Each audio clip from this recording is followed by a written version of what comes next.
Hey everyone, welcome back to my YouTube channel success lane meet biology. तो students, हमारा biomolecule chapter चल रहा था और आज हम इसका लेक्चर नंबर 4 कवर करेंगे।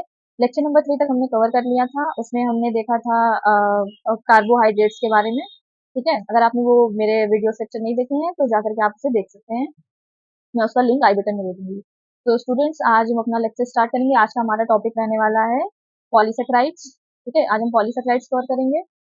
तो आज जो पॉलीसेक्राइड्स हमारा फिनिश हो जाएगा और जो कार्बोहाइड्रेट वाला पार्ट है वो पूरा आज फिनिश हो जाएगा। नेक्स्ट लेक्चर से हम अमाइनो एसिड्स, प्रोटीन्स, ये सारी चीजें आगे भी देखेंगे। ठीक है, तो विदाउट एनी डिले स्टार्ट करते हैं।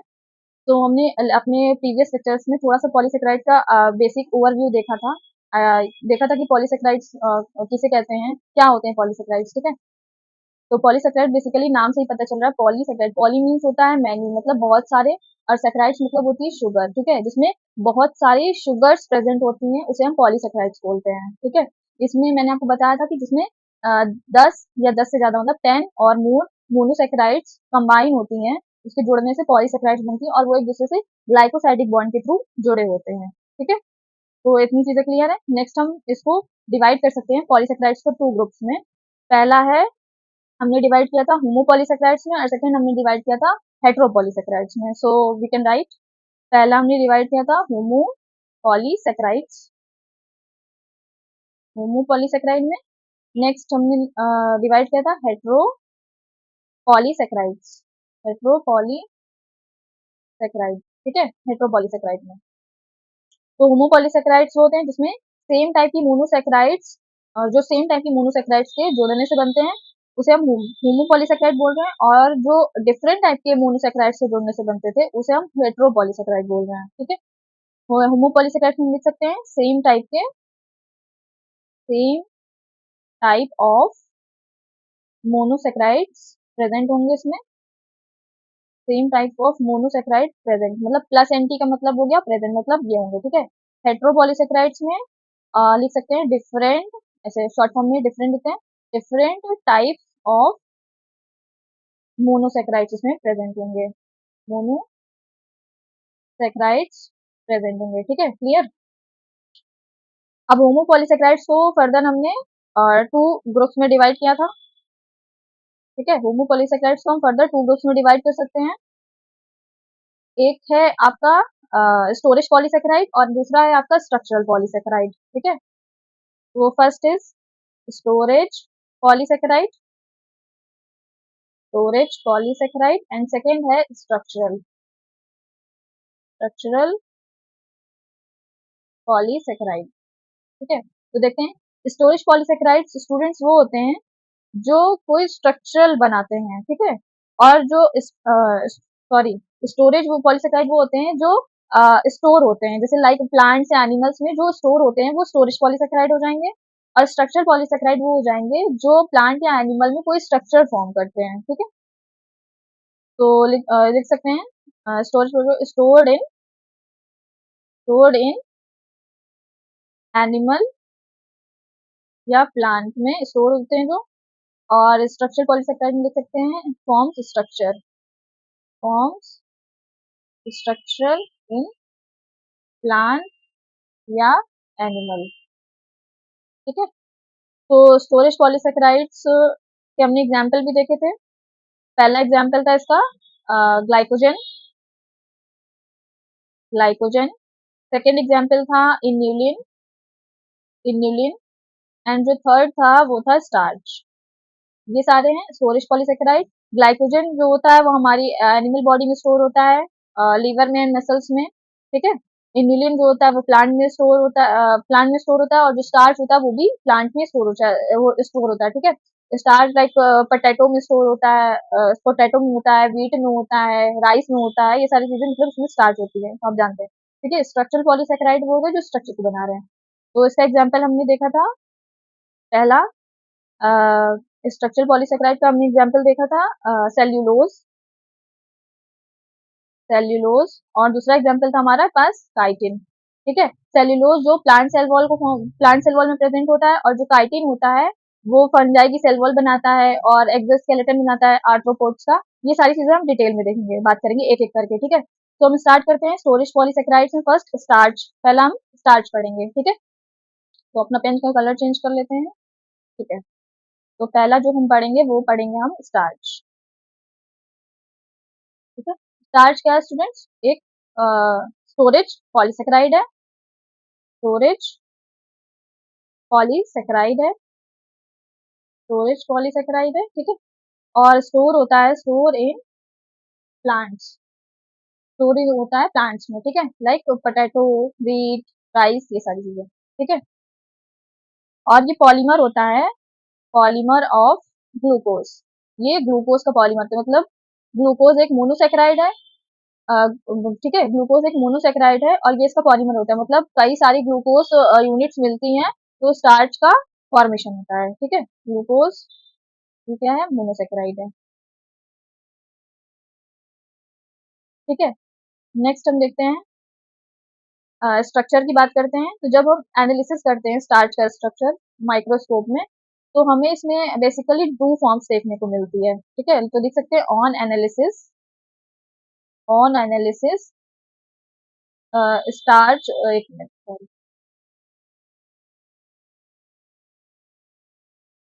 On analysis starch has two forms in their structure. कौन कौन सी है वो दो स्ट्रक्चर्स?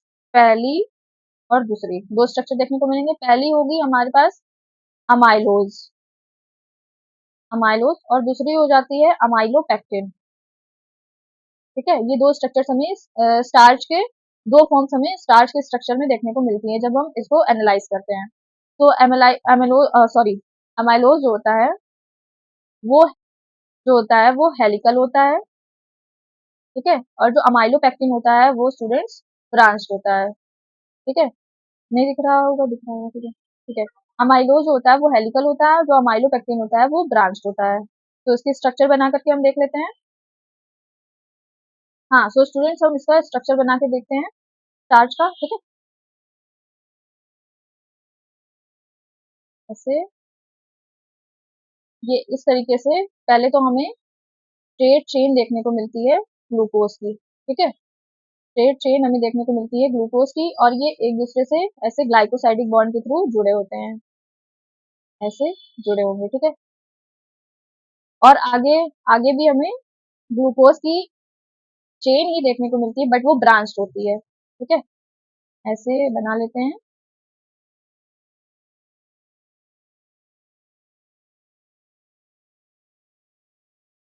तरीके से बना लेंगे हम।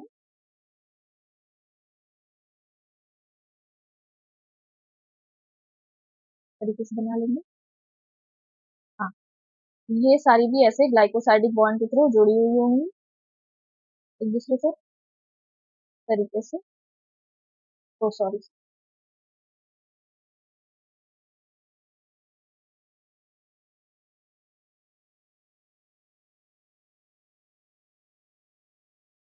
हमारा स्ट्रक्चर ये बन के तैयार। ठीक है, तो स्टूडेंट्स जो यहाँ से यहाँ तक की जो आपको स्ट्रेट चेन देखने को मिल रही है वो है अमाइलोज, अमाइलोज, और जो यहाँ से यहाँ तक का जो आपको ये ब्रांच स्ट्रक्चर देखने को मिल रहा है वो है अमाइलोपेक्टिन, अमाइलोपेक्टिन। ठीक है, ये अमाइलोज हो गई और ये अमाइलोपेक्टिन हो गई।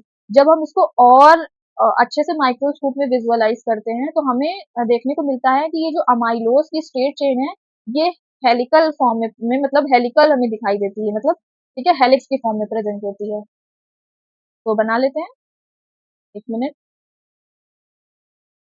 हाँ, तो ये हमें ऐसे ऐसे हेलिक्स की फॉर्म में दिखाई देती है। ये जो अमाइलोज वाला पार्ट है स्टूडेंट्स, ये ऐसे हेलिक्स की फॉर्म में दिखाई देता है, और जो आगे ब्रांच स्ट्रक्चर है वो ऐसे हमें ऐसे ब्रांच में ही ऐसे दिखाई देगा। ठीक है, तो ये वाला पार्ट हो गया आपका अमाइलोज, और ये वाला पार्ट हो गया amylopectin. This one is amylose, और ये वाला पार्ट हो गया अमाइलोपेक्टिन। ठीक है, क्लियर। अब जो अमाइलोज होती है, नेक्स्ट में लिख लेते हैं। जो अमाइलोज होती है, मतलब जैसे ये जो हेलिकल स्ट्रक्चर है ये है हमारी अमाइलोज, और ये हो गई हमारी ब्रांच स्ट्रक्चर अमाइलोपेक्टिन। ठीक है, तो ये जो अमाइलोज है ये है अमाइलोज, और ये है अमाइलोपेक्टिन। अमाइलोपेक्टिन अमाइलोज में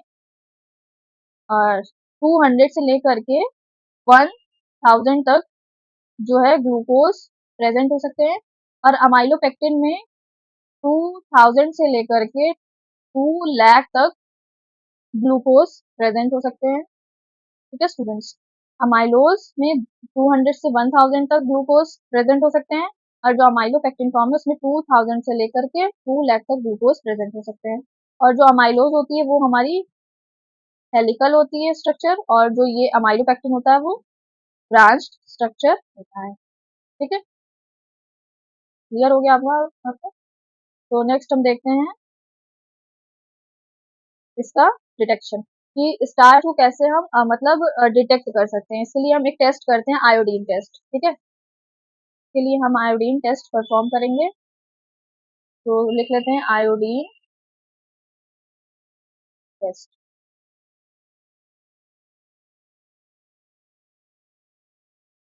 ठीक है, तो हम इसके लिए ऐसे पहले टेस्ट ट्यूब ले लेंगे। टेस्ट ट्यूब में हम ये रेड कलर का ये जो सॉल्यूशन है, ये आयोडीन सॉल्यूशन है, I2 सॉल्यूशन। ठीक है, टेस्ट ट्यूब ली हमने और उसमें हमने आयोडीन सॉल्यूशन ऐड कर दिया। अब हम नेक्स्ट क्या करेंगे, नेक्स्ट हम इसमें स्टार्च ऐड करेंगे। नेक्स्ट हम इसमें स्टार्च को ऐड करेंगे। ठीक है, स्टार्च को ऐड करेंगे। तो हम स्टार्च को इसमें ऐड कर देंगे तो हमको देखने को मिलेगा ये जो सॉल्यूशन है स्टूडेंट्स, वो ब्लू ब्लैक कलर का कुछ कुछ ब्लू ब्लैक कलर का हमें देखने को मिलेगा। ठीक है, तो लिख लेते हैं ब्लू ब्लैक कलर का हमें सॉल्यूशन देखने को मिलेगा। जब हम आयोडीन में स्टार्च ऐड कर देंगे तो हमें कुछ ब्लू ब्लैक कलर का सॉल्यूशन देखने को मिलेगा। तो ये कंफर्म कर देता है कि स्टार्च मतलब स्टार्च की प्रेजेंस को बताता है कि इसमें स्टार्च प्रेजेंट है। ठीक है,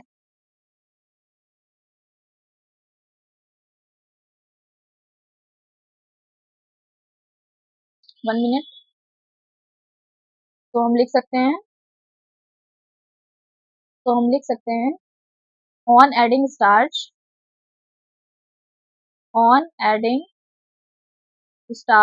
ऑन आयोडीन सॉल्यूशन, जो कि रेड कलर का था, red colour turns blue black in colour. ठीक है, ब्लू ब्लैक कलर में चेंज हो जाता है। और इसका रीजन देखते हैं कि ऐसा क्यों होता है। ठीक है, स्टार्च व आयोडीन ऐड करने में ब्लू ब्लैक कलर हमें क्यों मिलता है। ठीक है, तो इसका रीजन देख लेते हैं। इसका रीजन ये है कि जब हम आयोडीन सॉल्यूशन को स्टार्च में ऐड करते हैं तो स्टार्च में हमने देखा कि दो फॉर्म्स में भी देखने को मिलती है, अमाइलोज और अमाइलोपेक्टिन। तो जो हेलिकल वाला पार्ट होता है स्टार्च का, ये जो अमाइलोज वाला पार्ट होता है बच्चों, ठीक है, ये जो अमाइलोज वाला पार्ट होता है, इसमें ये जो रेड कलर का आयोडीन सॉल्यूशन है, ये इस हेलिकल वाले पार्ट में जाकर के ट्रैप हो जाता है अंदर। ये हेलिकल वाले पार्ट में जाकर के ये आयोडीन सॉल्यूशन ट्रैप हो जाता है। ठीक है, जब ये ट्रैप हो जाता है इस हेलिक्स में, तो अंदर कुछ केमिकल रिएक्शंस होती है जिसकी वजह से ये जो आयोडीन है वो ब्लू ब्लैक कलर का सॉल्यूशन मतलब ब्लू ब्लैक कलर में चेंज हो जाता है। ठीक है, क्लियर? अगर वो फॉर्मूला करें फिर से बताती हूँ। ठीक है, आयोडीन टेस्ट में हम क्या करते हैं, बेसिकली टेस्ट में आयोडीन आयोडीन सॉल्यूशन होती है, उसमें हम स्टार्च को ऐड करते हैं। जब हम स्टार्च को ऐड करते हैं तो वो सॉल्यूशन ब्लू ब्लैक कलर में कन्वर्ट हो जाता है। ऐसा क्यों होता है, इसका रीजन देखते हैं। क्योंकि जब हम स्टार्च को ऐड करेंगे, ठीक है, स्टार्च को ऐड करेंगे आयोडीन में, तो उसमें हमने देखा था कि स्टार्च में दो फॉर्म्स हमें देखने को मिलती है, एक हेलिकल फॉर्म देखने को मिली थी, एक ब्रांच देखने को मिली थी। तो जो हेलिकल फॉर्म होती है उसमें आयोडीन जाकर के ट्रैप हो जाते हैं, और कुछ केमिकल रिएक्शंस होने की वजह से जो आयोडीन का रेड कलर सॉल्यूशन है वो ब्लू ब्लैक कलर में चेंज हो जाता है। ठीक है, क्लियर हो गया? चलो ठीक है, तो इसको लिख लेते हैं, यहाँ पे लिख लेते हैं iodine gets trapped trapped in the helix part of starch.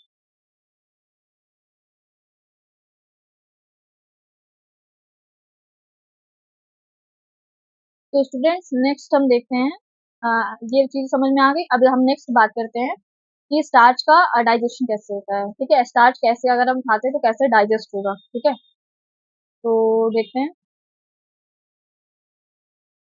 मान लो एक ये ह्यूमन बीइंग है, मान लो ये एक ह्यूमन बीइंग है। ठीक है, अच्छा नहीं बना है लेकिन फिर भी मान लो ये एक ह्यूमन बीइंग है। इन्होंने स्टार्च क्या किया, कंज्यूम किया। इन्होंने स्टार्च क्या किया, कंज्यूम किया। ठीक है, स्टार्च कंज्यूम किया।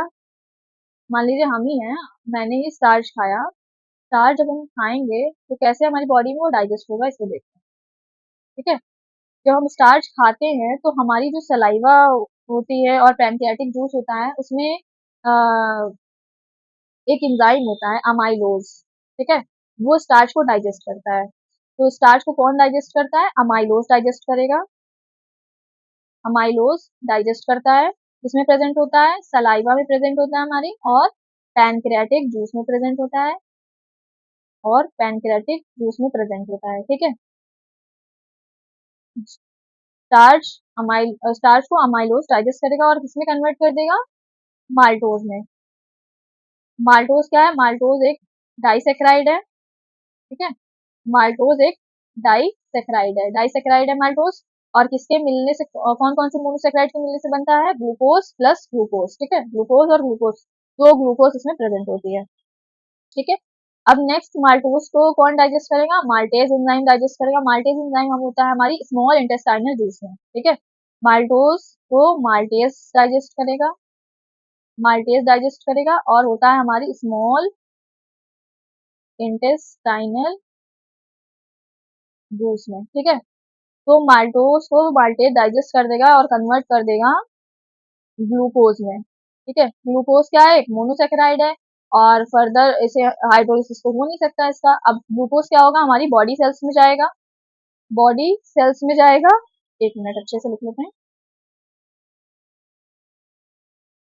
ग्लूकोज हमारी बॉडी सेल्स में जाएगा और वहां पर होगी रेस्पिरेशन, रेस्पिरेशन से फिर मिलेगी हमें एटीपी, एटीपी से एटीपी मतलब हमें एनर्जी मिलेगी फिर। ठीक है, जिससे कि हम सारे काम काज अपने कर सकते हैं, करते हैं, डेली एक्टिविटीज करते हैं। ठीक है, नेक्स्ट हम बात करेंगे इन्यूलिन की। ठीक है, इन्यूलिन की बात करते हैं नेक्स्ट। सेकेंड है हमारा इन्यूलिन। इन्यूलिन है, this is not insulin. Insulin एक पेप्टाइड हार्मोन है और इन्यूलिन एक स्टोरेज पॉलीसेकेराइड है। ठीक है, इस चीज का ध्यान रखें। इन्यूलिन, इन्यूलिन क्या है आपका, स्टोरेज पॉलीसेकेराइड है, स्टोरेज पॉलीसेकेराइड है। और ये क्या होता है, स्टोर रहता है, स्टोर्ड इन प्लांट्स। ठीक है, कहाँ पे, roots and tubers of, roots and tubers of plants. कौन कौन से plants, like dahlia and artichoke, like dahlia and artichoke. Students, तो इन्यूलिन एक स्टोरेज पॉलीसेकेराइड है, स्टोर होता है प्लांट्स में। ठीक है, इतनी बातें समझ में आ गई। कहाँ पर, रूट्स और ट्यूबर्स जैसे कि प्लांट्स, डहेलिया और आर्टिचोक में। ठीक है, इसके स्ट्रक्चर को देख लेते हैं। और ये पहली बात तो ये पॉलीमर होता है, पॉलीमर ऑफ फ्रक्टोज। ये जो होता है इन्यूलिन वो फ्रक्टोज का पॉलीमर होता है। फ्रक्टोज क्या है, एक मोनोसेकेराइड है। ठीक है, आप सब जानते हो फ्रक्टोज एक मोनोसेकेराइड है और ये इसका पॉलीमर होता है। ठीक है, और इसका स्ट्रक्चर जो होता है, स्ट्रक्चर की बात कर लेते हैं। स्ट्रक्चर, 1 मिनट, दूसरा कलर लेते हैं।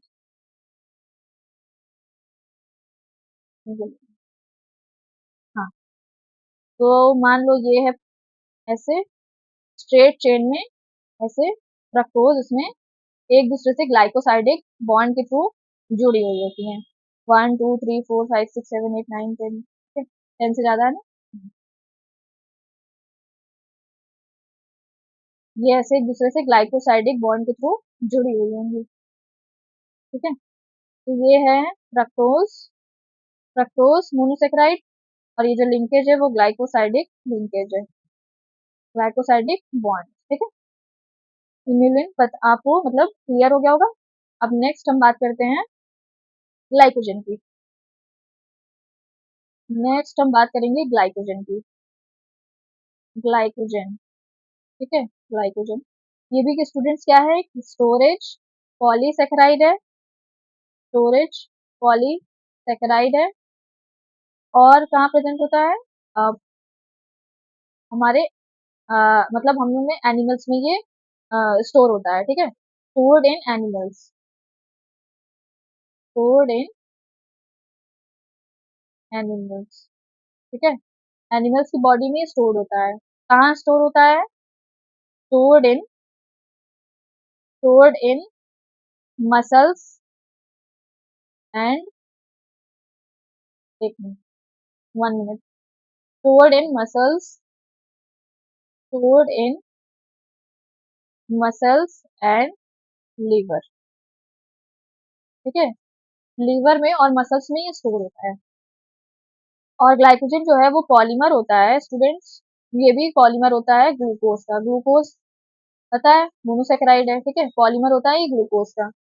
तो एक मॉलिक्यूल जो ग्लाइकोजन होता है, 1 मॉलिक्यूल ऑफ ग्लाइकोजन, अरे सॉरी ग्लूकोज लिख रही हूँ, 1 molecule of glycogen contains 30,000 glucose monosaccharides, 30,000 glucose इसमें प्रेजेंट होता है। एक मॉलिक्यूल ग्लाइकोजन में 30,000 ग्लूकोज प्रेजेंट होते हैं। क्लियर, स्टोरेज पॉलीसेकेराइड है, स्टोर होता है एनिमल्स में, मतलब हमारे मसल्स और लीवर में स्टोर होगा। पॉलीमर होता है ग्लूकोज का, एक मॉलिक्यूल ग्लाइकोजन में 30,000 ग्लूकोज प्रेजेंट होते हैं। नेक्स्ट हम बात करेंगे कि इसका स्ट्रक्चर कैसा होता है। जब हम इसे ऑब्जर्व करते हैं तो हमें इसमें भी ब्रांच स्ट्रक्चर देखने को मिलती है। तो लिख सकते हैं, we observe we observe branched structure of एक मिनट, वी ऑब्जर्व branched structure, दूसरा पेन चेंज करते हैं, we of the branched structure of glycogen. जो ग्लाइकोजन होता है उसका हम ब्रांच स्ट्रक्चर ऑब्जर्व करते हैं। कैसा होता है इसका स्ट्रक्चर, इसका स्ट्रक्चर सिमिलर होता है स्टार्च के अमाइलोपेक्टिन फॉर्म से, ठीक है, स्टार्च में जो अमाइलोपेक्टिन फॉर्म था वो ब्रांच था, वैसा ही सिमिलर स्ट्रक्चर ग्लाइकोजन का भी होता है। तो लिख सकते हैं, its structure its structure is similar to amylopectin form of starch, ठीक है, तो हम लिख सकते हैं। अब इसका स्ट्रक्चर हम देख लेते हैं।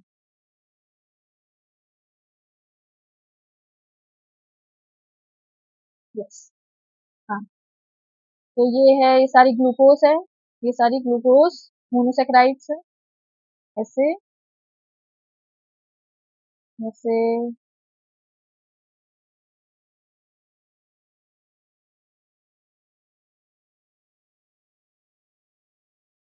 ऐसे,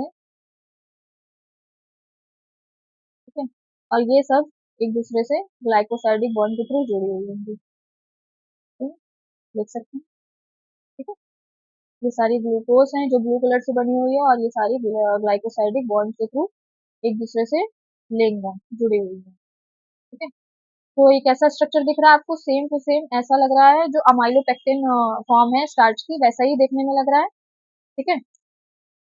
तो ये जो स्ट्रक्चर है वो ग्लाइकोजन का स्ट्रक्चर है, similar to amylopectin form of starch. इसमें जो ब्लू कलर से दिख रही है ये सारी ग्लूकोज है, और जो व्हाइट कलर से दिख रहा है वो ग्लाइकोसाइडिक बॉन्ड है, ग्लाइकोसाइडिक बॉन्ड, ठीक है। अब नेक्स्ट हम बात करते हैं, नेक्स्ट हम देखेंगे कि जो लीवर में जो ग्लूकोज है वो कैसे ग्लाइकोजन में कन्वर्ट होता है, ग्लाइकोजन फिर कैसे ग्लूकोज में टूटता है, ठीक है, ये सारी चीजें हम देखते हैं।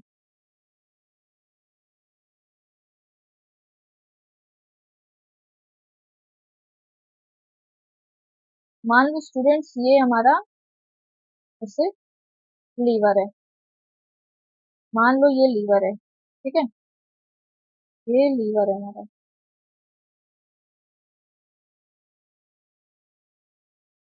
लीवर में जब हम मतलब हमारे जो अच्छे दिन होते हैं, जब हमें बढ़िया बढ़िया खाना खाने को मिलता है, जब खूब हमें रोज एम्पल अमाउंट ऑफ फूड मिल रहा है, ठीक है, तो क्या होता है, जब हमें खूब अच्छा रोज दिन भर मतलब खाना खाने को मिल रहा है बढ़िया से, ठीक है, तो क्या होता है, तो जो ग्लूकोज होती है हमारी बॉडी में, जो ग्लूकोज होती है वो क्या होती है, ग्लाइकोजन में कन्वर्ट हो जाती है, ग्लाइकोजन में कन्वर्ट हो जाती है, और इस प्रोसेस को कहते हैं ग्लाइकोजेनेसिस, ठीक है, ग्लाइकोजेनेसिस कहते हैं, ठीक है, इस प्रोसेस को कह रहे हैं ग्लाइकोजेनेसिस, ठीक है, ग्लूकोज का ग्लाइकोजन में कन्वर्ट ये लीवर में होता है, ग्लाइकोजेनेसिस हो रही है, ठीक है, और इसको करवाता कौन है, इसको करवाता है हमारा इंसुलिन हार्मोन, इंसुलिन हार्मोन, ये पैनक्रियास से निकलता है, ठीक है, इंसुलिन हार्मोन पैनक्रियास से निकलता है और इस ग्लूकोज को ग्लाइकोजन में कन्वर्ट कराता है। जब एम्पल अमाउंट ऑफ फूड हमें मिल रहा होता है खाने में, तो जो ग्लूकोज होती है वो ग्लाइकोजन में कन्वर्ट हो जाती है, ठीक है। अगर कुछ ऐसी कंडीशंस आ जाती हैं, मतलब लाइक फास्टिंग वाली, कभी भी जब ऐसा होता है कि हमें खाना खाने को नहीं मिलता है, या फिर कुछ ऐसी कंडीशंस आ जाती हैं, तो क्या होता है, ये जो ग्लाइकोजन है, लिख सकते हैं यहाँ पे फास्टिंग के दौरान, लिख लेते हैं ड्यूरिंग द फास्टिंग, तो जो ग्लाइकोजन होता है, ये जो ग्लाइकोजन है, ये कन्वर्ट हो जाता है आपका ग्लूकोज में। अब इसको कहते हैं ग्लाइकोजीनोलाइसिस, ठीक है, ग्लाइकोजीनोलाइसिस, इस प्रोसेस को कहते हैं ग्लाइकोजीनोलाइसिस, तो लिख लें, इसको कहते हैं ग्लाइकोजीनोलाइसिस, ठीक है, ग्लाइकोजन ग्लूकोज में फिर से ब्रेक डाउन हो रहा है ग्लाइकोजन का, तो ग्लाइकोजीनोलाइसिस, और इसे करवाता कौन है, इसे करवाता है हमारा ग्लूकागॉन, ग्लूकागॉन हार्मोन, ये भी एक हार्मोन है ग्लूकागॉन, और ये भी पैनक्रियास से निकलता है, ठीक है, तो जो ये ग्लूकोज ग्लाइकोजन ग्लाइकोजन के ब्रेक होने से ये जो ग्लूकोज बना है, अब ये जाता है हमारी बॉडी की सेल्स में, बॉडी की सेल्स वहां पे, ठीक है, रेस्पिरेशन करेगा और हमें एटीपी प्रोवाइड करेगा, जिससे हमें एनर्जी मिलती है, ठीक है, तो ये इसका फंक्शन है। जब एम्पल अमाउंट ऑफ फूड मिलता है तो ग्लूकोज ग्लाइकोजन में कन्वर्ट हो जाता है, ग्लाइकोजन कहते हैं उसे, और फिर जब फास्टिंग या कुछ ऐसी कंडीशन जब हमें खाना नहीं मिलता है, तो ग्लाइकोजन फिर से ग्लूकोज में कन्वर्ट हो जाता है, उस प्रोसेस कहते हैं ग्लाइकोजिनोलाइसिस, और फिर ये जो ग्लूकोज है वो बॉडी सेल्स में जाता है, फिर हमें वो रेस्पिरेशन करके एटीपी प्रोवाइड करता है, इससे एनर्जी मिलती है, ठीक है, ये कॉन्सेप्ट समझ में आ गया आपको। अब नेक्स्ट हम बात करते हैं, नेक्स्ट हम लोग देखेंगे स्ट्रक्चरल पॉलीसेकेराइड, हमारा जो स्टोरेज वाला पॉलीसेकेराइड वाला पार्ट है वो सारा हमारा खत्म हो गया, अब हम देखेंगे स्ट्रक्चरल पॉलीसेकेराइड को एक एक करके, ओके, तो पहला हम देखेंगे इसमें सेल्यूलोज, सेल्यूलोज, ठीक है, सेल्यूलोज क्या है स्टूडेंट्स, एक स्ट्रक्चरल पॉलीसेकेराइड है, तो लिख लो, एक एक स्ट्रक्चरल पॉलीसेकेराइड है जो कि स्ट्रक्चर को फॉर्म करता है, और किसमें प्रेजेंट होता है, present in plants, present in plant में ये प्रेजेंट होगा, ठीक है, और ये पॉलीमर होता है, पॉलीमर ऑफ ग्लूकोज, ये भी ग्लूकोज का पॉलीमर होता है, जो सेल्यूलोज होता है वो भी ग्लूकोज मोनोसेकेराइड का पॉलीमर होता है। एक मॉलिक्यूल जो होती है, एक मॉलिक्यूल ऑफ सेल्यूलोज, जिसमें 6000 ग्लूकोज प्रेजेंट होती है, 6000 ग्लूकोज प्रेजेंट होंगी, ठीक है, स्ट्रक्चर पॉलीसेकेराइड है, प्लांट से प्रेजेंट होता है, मतलब लाइक प्लांट की सेल वॉल, ठीक है, जैसे प्लांट की सेल वॉल बनाता है ये, और ये पॉलीमर होता है ग्लूकोज का, एक मॉलिक्यूल सेल्यूलोज में 6000 ग्लूकोज प्रेजेंट होते हैं, ठीक है, क्लियर। एक इसके पॉइंट देखते हैं, cellulose form cell wall of plants, plants की सेल वॉल को बनाता है ये, ठीक है, और कॉटन फाइबर में मैक्सिमम सेल्यूलोज होता है, अप्रोक्स 90%, 90% जो सेल्यूलोज होता है वो कॉटन फाइबर में प्रेजेंट होता है, 90% अप्रोक्सीमेटली, 90% जो सेल्यूलोज होगा मैक्सिमम वो कॉटन फाइबर में प्रेजेंट होता है, ठीक है। वुड कंटेन सेल्यूलोज, वुड भी एक प्लांट का मतलब प्लांट के ही पार्ट्स हैं, ये सारे में प्लांट से ही ऑप्टेन होते हैं, वुड और पेपर वगैरह, तो उसमें भी क्या होता है, सेल्यूलोज प्रेजेंट होता है, पेपर में भी सेल्यूलोज होता है, वुड में भी सेल्यूलोज होता है, ठीक है, क्लियर। नेक्स्ट बात करते हैं सेलुलोज का स्ट्रक्चर कैसे होता है? पहले तो हम इसके स्ट्रक्चर को देखेंगे। स्ट्रक्चर, ठीक है, इसका जो स्ट्रक्चर होता है उसमें भी हमें ऐसे ग्लूकोज होती है, ग्लूकोज की चेन होती है, ऐसे ग्लूकोज की चेन होती है, और हमें ये जो है ये चेन ऐसे स्ट्रेट चेन हमें देखने को मिलती है ऐसे, और ये भी ग्लाइकोसाइडिक बॉन्ड के थ्रू एक दूसरे से ये सारे ग्लूकोज एक दूसरे से जुड़े होते हैं, ठीक है। ये हो गई ग्लूकोज, ये हो गई ग्लाइकोसाइडिक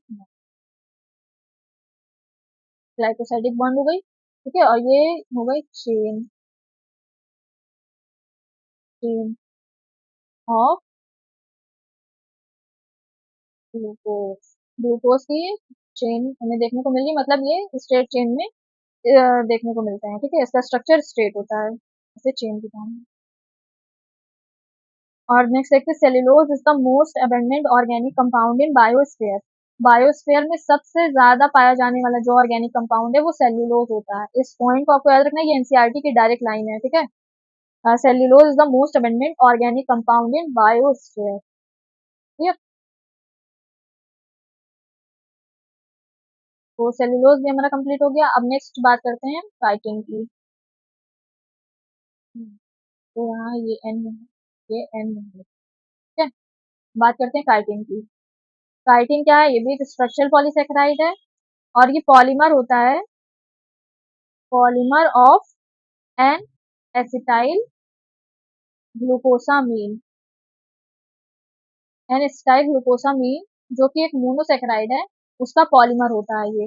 एन एसिटाइल ग्लूकोसामीन मैंने आपको बताया था कि ग्लूकोज से कैसे डिराइव होता है, सेकेंड क्लास में, हाँ आई थिंक सेकेंड क्लास की, तो मैंने आपको उसमें बताया था कि ग्लूकोज से कैसे एन एसिटाइल ग्लूकोसामीन डिराइव करते हैं, ठीक है। तो इसका ये पॉलीमर होता है काइटिन, और इसका स्ट्रक्चर जो होता है वो भी स्ट्रेट चेन में प्रेजेंट होता है, मतलब स्ट्रेट एन एसिटाइल ग्लूकोसामीन ऐसे चेन की फॉर्म में प्रेजेंट होंगी और ग्लाइकोसाइडिक बॉन्ड के थ्रू जुड़ी हुई होंगी, ठीक है। ऐसे मान लो ये एन एसिटाइल ग्लूकोसामीन है, ये सारे ऐसे होंगे प्रेजेंट, और ये ऐसे ये बॉन्ड है इनके बीच में, ग्लाइकोसाइडिक बॉन्ड इन्हें बोल रहे हैं, तो लिख लो ये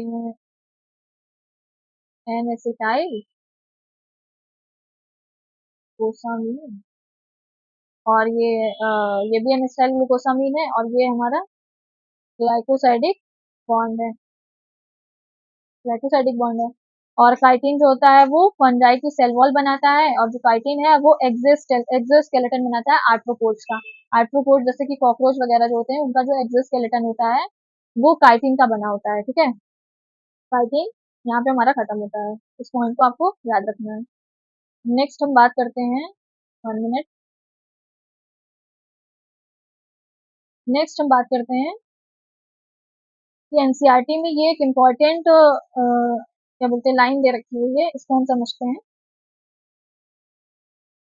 यस, ठीक है।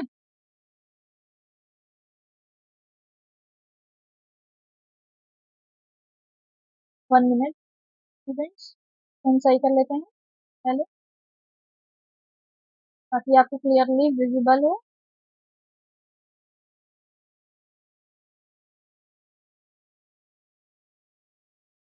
यस,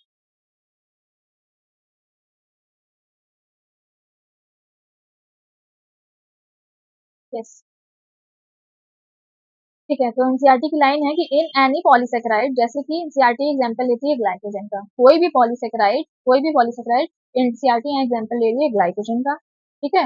एनसीईआरटी कहती है कि जो ग्लाइकोजन है, ठीक है, ग्लाइकोजन है, उसके जो राइट हैंड साइड में जो सबसे लास्ट वाली शुगर है, जो सबसे लास्ट वाली शुगर होती है वो रेड्यूसिंग शुगर होती है। अब रेड्यूसिंग शुगर क्या होती है?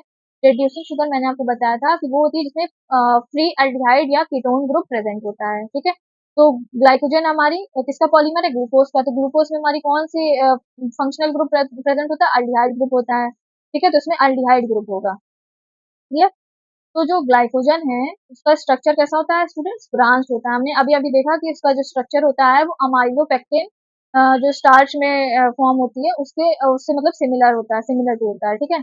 और इसका स्ट्रक्चर ब्रांच होता है, तो यहाँ हमने ब्रांच स्ट्रक्चर बनाया भी हुआ है ग्लाइकोजन का। तो इसमें ये जो साइड है ये लेफ्ट हैंड साइड है, लेफ्ट साइड है, और ये जो साइड है वो राइट हैंड साइड है। ठीक है, ये लेफ्ट हैंड साइड है और ये राइट हैंड साइड है। तो एनसीईआरटी ये बोलती है कि जो राइट साइड की जो सबसे लास्ट वाली शुगर होती है ना, सबसे लास्ट में जो एक शुगर प्रेजेंट होगी वो रेड्यूसिंग होगी। मतलब उसमें क्या होगा, रेड्यूसिंग शुगर का मतलब उसमें फ्री अल्डिहाइड ग्रुप प्रेजेंट होंगे। ठीक है, फ्री अल्डिहाइड ग्रुप उसमें प्रेजेंट होंगे, वो किसी से बॉन्ड नहीं बनाएगा। ठीक है, और जो बाकी लेफ्ट हैंड साइड में जितनी भी शुगर्स हैं, जितनी भी शुगर्स होंगी उसमें फ्री अल्डिहाइड ग्रुप नहीं प्रेजेंट होगा, और जो उसमें अल्डिहाइड ग्रुप होगा वो बॉन्ड फॉर्मेशन में पार्टिसिपेट कर लेगा, वो सारा बॉन्ड बनाने में ही यूज हो जाएगा। तो उसमें कोई भी फ्री अल्डिहाइड ग्रुप नहीं प्रेजेंट होगा लेफ्ट साइड में। और जो राइट हैंड साइड की सबसे लास्ट वाली शुगर है उसमें फ्री अल्डिहाइड ग्रुप प्रेजेंट होगा। तो ओवरऑल हम इसे क्या करेंगे, कंसीडर करेंगे कि ये एक नॉन रेड्यूसिंग शुगर है, क्योंकि मान लो मतलब ग्लाइकोजन में 30,000 ग्लूकोज प्रेजेंट होती है, उसमें से 29,999 जो शुगर्स हैं, मतलब जो ग्लूकोज है उसमें वो क्या है, नॉन रेड्यूसिंग है, और जो सबसे लास्ट की एक बची है वो रेड्यूसिंग है। तो हम ओवरऑल इसे क्या कंसीडर करेंगे, ओवरऑल हम इसे नॉन रेड्यूसिंग शुगर ही कंसीडर करेंगे। मान लीजिए एग्जाम्पल के तौर पे 100 लोग हैं। ठीक है, सॉरी, मान लीजिए एग्जाम्पल के तौर पे 100 लोग हैं, उसमें से 99 लोग यस यस हाँ हाँ बोल रहे हैं किसी चीज के लिए, और एक लोग ना बोल रहे हैं, तो आप इसको किसको कंसीडर करेंगे, आप उसको 99 लोगों की बात को कंसीडर करेंगे, मतलब यस कंसीडर करेंगे। तो इसी टाइप से यहाँ पर भी है कि जो 29,999 जो शुगर है उसमें जो अल्डिहाइड ग्रुप है, जो उसका फंक्शनल ग्रुप है, वो बॉन्ड फॉर्मेशन में पार्टिसिपेट कर लेता है और वो नॉन रेड्यूसिंग होता है, और जो एक शुगर होती है लास्ट की राइट हैंड साइड की वो रेड्यूसिंग होती है। ठीक है, तो ओवरऑल हम इसे क्या कंसीडर करेंगे, नॉन रेड्यूसिंग शुगर कंसीडर करेंगे। और मैंने आपको reducing and non reducing sugar जब पढ़ाई थी तो उसमें मैंने आपको बताया भी था कि जितने भी पॉलीसेकेराइड्स होते हैं वो नॉन रेड्यूसिंग शुगर्स होती हैं। ठीक है, तो ये वाली जो एंड है सबसे लास्ट वाली ये है रेड्यूसिंग एंड हम इसे बोल रहे हैं। ठीक है, ये रेड्यूसिंग शुगर है, और जो राइट हैंड साइड की ये एंड है इसे हम रेड्यूसिंग एंड बोल रहे हैं, और ये सॉरी, जो राइट हैंड साइड की एंड है वो स्टूडेंट्स रेड्यूसिंग एंड है, और इसे हम रेड्यूसिंग शुगर बोल रहे हैं। ठीक है, आई होप ये कॉन्सेप्ट आपको क्लियर हो गया होगा। नेक्स्ट हम बात करते हैं हेट्रोपॉलीसेकेराइड्स की। हेट्रोपॉलीसेकेराइड्स मैंने आपको बताया था कि जिसमें डिफरेंट टाइप्स के मोनोसेकेराइड्स प्रेजेंट होते हैं वो होते हैं हेट्रोपॉलीसेकेराइड्स। ठीक है, वो होते हैं हेट्रोपॉलीसेकेराइड्स। इसके एग्जांपल्स हम देखते हैं। इसके एग्जांपल्स हैं, पहला पेप्टाइडोग्लाइकेन। पेप्टाइडोग्लाइकेन बैक्टीरिया की सेल वॉल में प्रेजेंट होता है, सेल वॉल फॉर्म करता है, और ये जो है एक मिनट लिख लेते हैं, बैक्टीरिया सेल वॉल में प्रेजेंट होता है, और ये पॉलीमर होता है एन स्टाइल ग्लूकोसामिन और एन स्टाइल न्यूरामिक एसिड का पॉलीमर होता है पेप्टाइडोग्लाइकेन। ठीक है, और जो अगार है सेकेंड एग्जाम्पल है हमारा, वो रेड एल्गी से हमें ऑप्टेन होता है। ठीक है, बस आपको नाम याद रखने हैं, ऑप्टेन फ्रॉम रेड एल्गी। ठीक है, और जो तीसरा एग्जांपल है वो है हाइल्यूरोनिक एसिड। हाइल्यूरोनिक एसिड हमारी कनेक्टिव टिश्यू में प्रेजेंट होगा, लाइक टेंडेंस में, कार्टिलेज में, ये सारी चीजें में। ठीक है, हाइल्यूरोनिक एसिड प्रेजेंट होता है हमारे कनेक्टिव टिश्यू में, कनेक्टिव टिश्यू में प्रेजेंट होता है। ठीक है, तो हेट्रोपॉलीसेकेराइड इसमें क्या होती है, contain different types of monosaccharides इसमें प्रेजेंट होंगे, उसे हम हेट्रोपॉलीसेकेराइड बोलेंगे। तो हमारा यहाँ पे लेक्चर खत्म होता है, हम कुछ क्वेश्चंस देख लेते हैं। ठीक है, तो पहला क्वेश्चन है हमारा, ग्लूकोज क्या है, ग्लूकोज इज, पहला ऑप्शन, दूसरा, तीसरा, चौथा।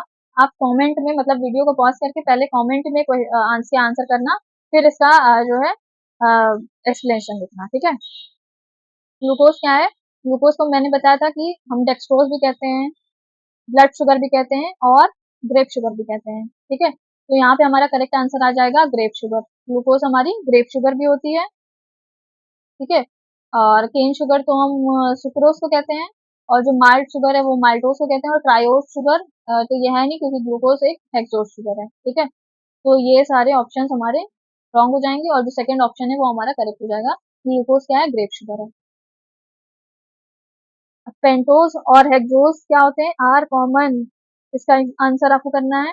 पेंटोज और हेक्सोज क्या होते हैं? कॉमन मोनोसेक्राइड्स होते हैं। ठीक है, यह आप जानते हैं कि पेंटोज और हेक्सोज कॉमन मोनोसेक्राइड्स होते हैं। ठीक है, तो मोनोसेक्राइड्स हमारा थर्ड आंसर है, मोनोसेक्राइड्स। ठीक है, ओलिगोसेक्राइड, डाइसेक्राइड, डाइसेक्राइड में दो मोनोसेक्राइड्स होती हैं। पॉलीसेक्राइड्स तो है नहीं, ओलिगो ये सारे नहीं होंगे। ठीक है, नेक्स्ट बात करते हैं, which of the following is present in acid insoluble fraction. Acid insoluble fraction में क्या प्रेजेंट था इसमें से, आपको बताना है। एसिड इनसॉल्युबल फ्रैक्शन मतलब रिटेंटेट, रिटेंटेट मतलब बायो मैक्रोमोलिक्यूल्स। बायो मैक्रोमोलिक्यूल्स में क्या क्या प्रेजेंट था? बायो मैक्रोमोलिक्यूल्स में आपका प्रेजेंट था लिपिड। ग्लूकोज और फ्रक्टोज ये सारी आपकी फिल्ट्रेट में प्रेजेंट थी। एलेनिन यानी एमाइनो एसिड है, ये भी फिल्ट्रेट में प्रेजेंट थी। तो ये सारा हमारा ऑप्शन गलत हो जाएगा। हमारा जो ऑप्शन होगा वो लिपिड। और लिपिड क्यों, इसका जो मैंने एक्सप्लेनेशन भी दिया था, इसका molecular weight less than 800 Dalton होता है, लेकिन फिर भी ये रिटेंटेट में क्यों प्रेजेंट होती है। ठीक है, तो आप वो देख लेना। नेक्स्ट हम बात करते हैं, inulin is a polymer of. ठीक है, इन्यूलिन, इन्यूलिन किसका पॉलीमर होता है? अभी मैंने आपको पढ़ाया, इन्यूलिन फ्रक्टोज का पॉलीमर होता है। तो ऑप्शन करेक्ट आ जाएगा सेकंड, फ्रक्टोज। ठीक है, नेक्स्ट है structural polysaccharide among following is. Structural polysaccharide कौन कौन से होते हैं? स्ट्रक्चरल पॉलीसेक्राइड मैंने आपको तीन पढ़ाए हैं, स्टार्च, इन्यूलिन और ग्लाइकोजन। तो स्टार्च, इन्यूलिन और ग्लाइकोजन, ओ सॉरी, गलत गलत। स्टोरेज, स्टोरेज पॉलीसेकेराइड है, starch, glycogen and inulin. Structural जो स्ट्रक्चर फॉर्म करेंगे उसमें मैंने आपको दो पढ़ाए हैं, सेल्यूलोज एंड काइटिन। ठीक है, और स्टूडेंट्स कंफ्यूजन हो जाता है कभी कभी। तो स्ट्रक्चरल पॉलीसेकेराइड इसमें से हमारा आ जाएगा फोर्थ, सेल्यूलोज। ठीक है, जो प्लांट सेल बनाता है।